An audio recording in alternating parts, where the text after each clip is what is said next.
नमस्कार।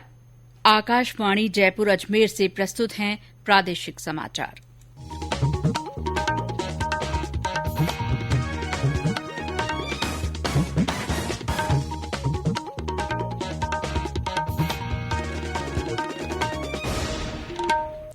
मुख्य समाचार। प्रदेश में जिला परिषद और पंचायत समिति सदस्यों के चुनाव के लिए आज तीसरे और अंतिम चरण में 62% से अधिक मतदान। केंद्रीय स्वास्थ्य मंत्री मनसुख मांडविया ने कहा, कोविड टीके के लिए अब गूगल पर भी स्लॉट बुकिंग हो सकेगी। प्रदेश में अगस्त में रोजाना लगभग 4 लाख कोविड टीके लगाए गए। आज भी 5 लाख से ज्यादा टीकाकरण। देश भर में आज से शुरू हुए पोषण माह के दौरान विभिन्न कार्यक्रम आयोजित होंगे। और राज्य में मानसून के एक बार फिर सक्रिय होने से कई जिलों में अच्छी बारिश।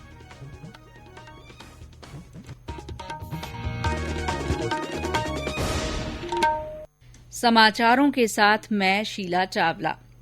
देश भर में 18 साल से अधिक आयु वर्ग के लिए सरकारी केंद्रों पर निःशुल्क कोविड टीकाकरण अभियान जारी है। युवाओं से अपील है कि वे टीका जरूर लगवाएं और अन्य लोगों को भी इसके लिए प्रेरित करें। जब तक आवश्यक न हो, घर से बाहर न निकलें और सुरक्षा के 3 सरल उपायों का पालन करें।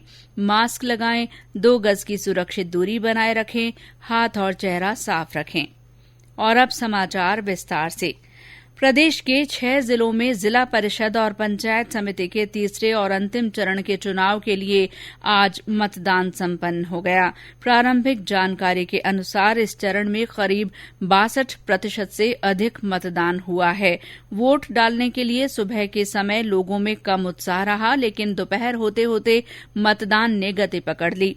कुछ मतदान केंद्रों पर मतदाताओं की लंबी कतारें भी देखी गईं। निर्वाचन विभाग द्वारा मतदान केंद्रों पर कोविड दिशा निर्देशों की पालना करवाने के लिए भी विशेष व्यवस्थाएं की गईं।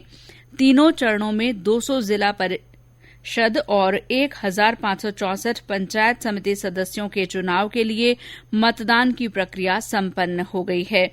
जिला परिषद सदस्यों के लिए कुल 653 प्रत्याशी, जबकि पंचायत समिति सदस्यों के लिए 5173 उम्मीदवारों की किस्मत अब ईवीएम में बंद हो गई है।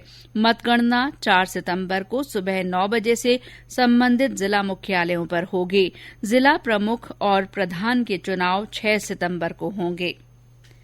केंद्रीय स्वास्थ्य मंत्री मनसुख मांडविया ने कहा है कि सरकार ने कोविड-19 टीकाकरण अभियान को गति देने के लिए एक और महत्वपूर्ण पहल की है।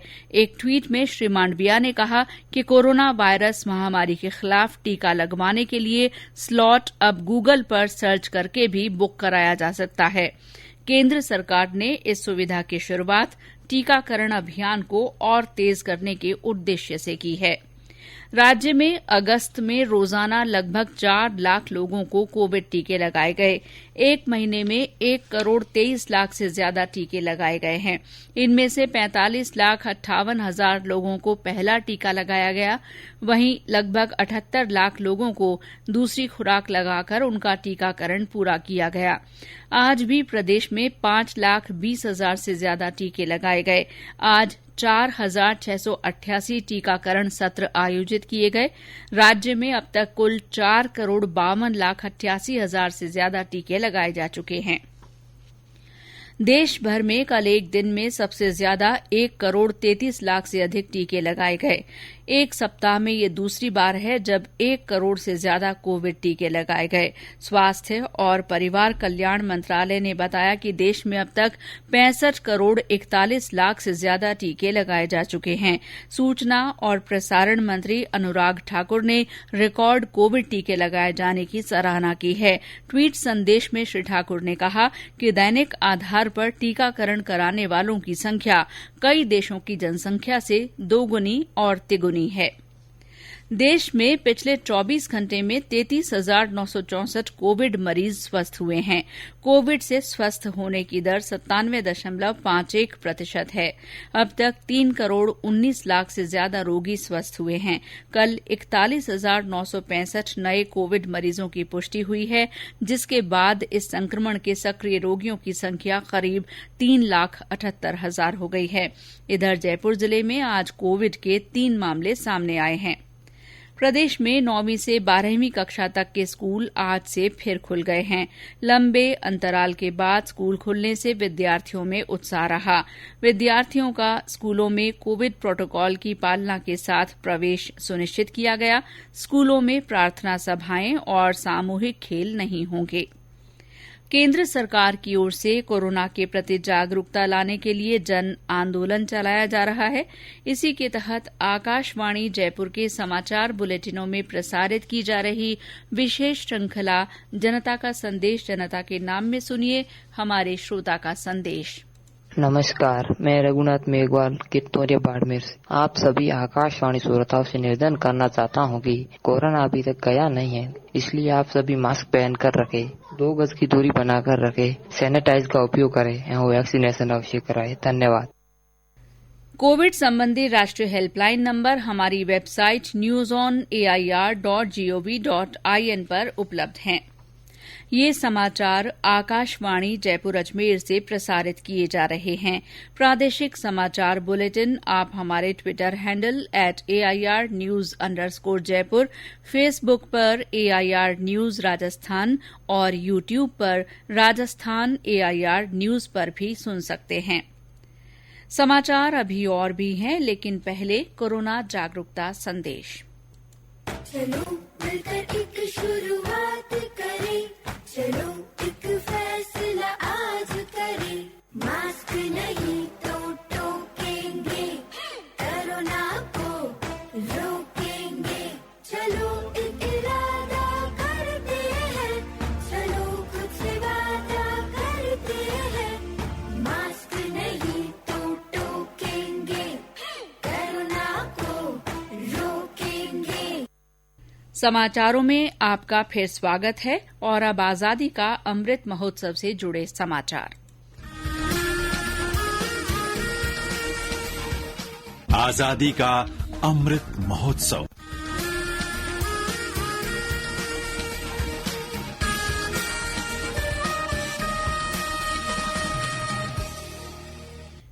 बूंदी जिले के हिंडोली ब्लॉक के बालोला गांव में आज आजादी का अमृत महोत्सव के तहत फिट इंडिया फ्रीडम रन का आयोजन किया गया।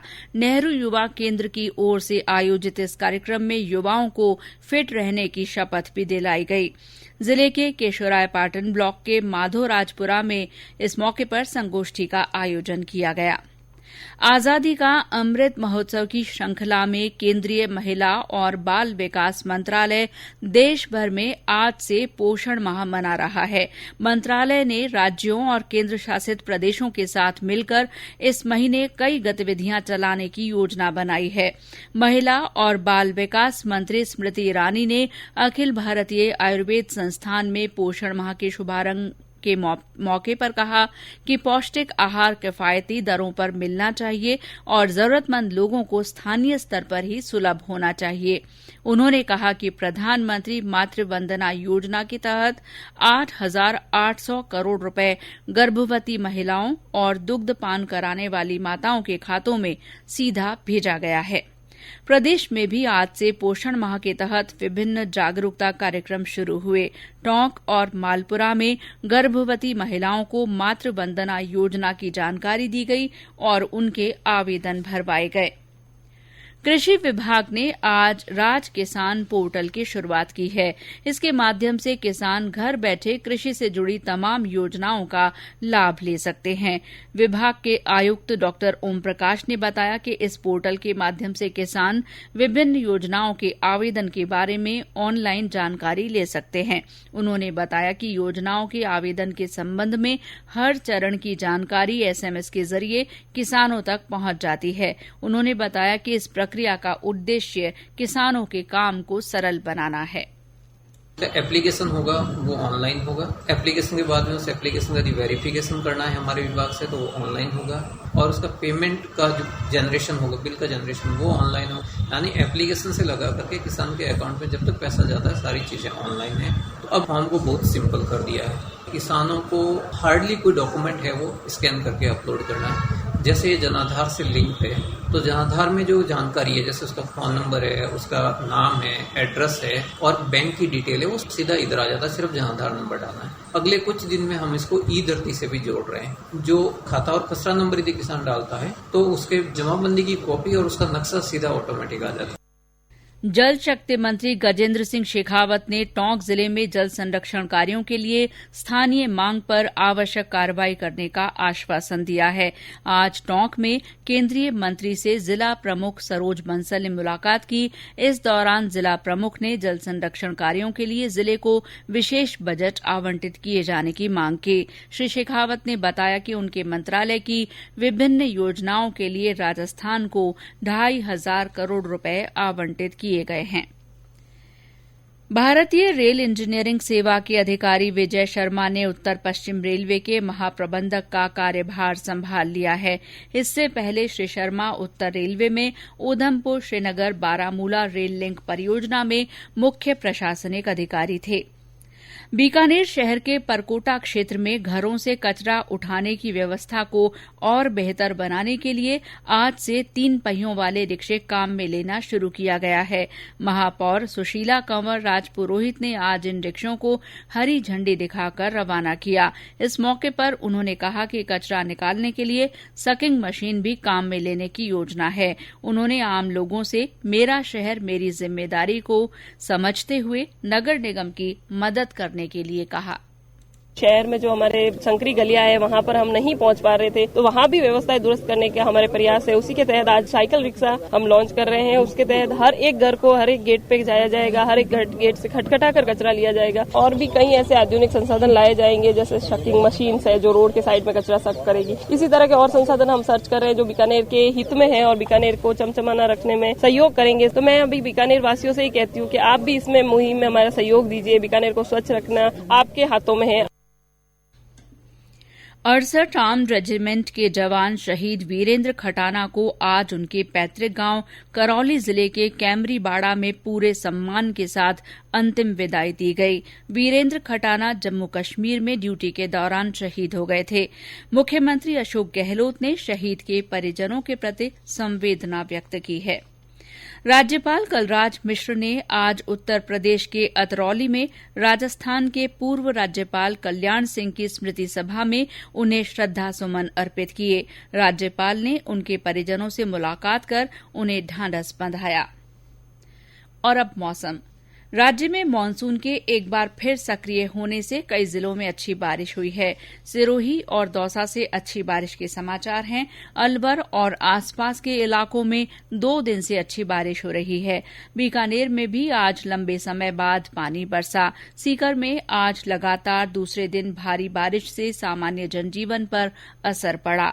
बारां, भरतपुर, सवाईमाधोपुर, टोंक और जालौर में हल्की से मध्यम बारिश हुई है। राजधानी जयपुर में भी आज कई इलाकों में बारिश हुई जिससे लोगों को गर्मी से राहत मिली। मानसून के सक्रिय होने से अधिकतम और न्यूनतम तापमान में भी गिरावट आई है। मौसम विभाग ने आज झुंझुनू, सीकर, अलवर, सिरोही, राजसमंद, उदयपुर, चूरू, जालौर तथा पाली जिलों में कुछ स्थानों पर भारी बारिश की संभावना जताई है। इसके अलावा कई जिलों में बिजली गिरने की चेतावनी भी जारी की गई है। आकाशवाणी के जयपुर केंद्र में आज हिन्दी पखवाड़ा शुरू हुआ। हिन्दी भाषा को ज्यादा से ज्यादा काम में लेने के उद्देश्य से मनाए जा रहे इस पखवाड़े के तहत अलग अलग प्रतियोगिताओं का आयोजन किया जा रहा है।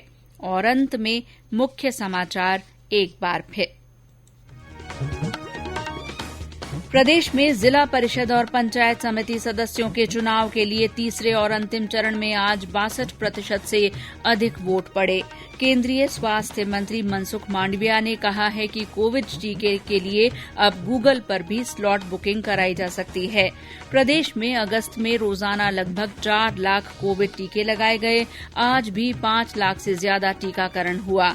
देश भर में आज से शुरू हुए पोषण माह के दौरान विभिन्न कार्यक्रम आयोजित होंगे और राज्य में मानसून के एक बार फिर सक्रिय होने से कई जिलों में अच्छी बारिश हुई है। इसी के साथ प्रादेशिक समाचार बुलेटिन समाप्त हुआ। नमस्कार।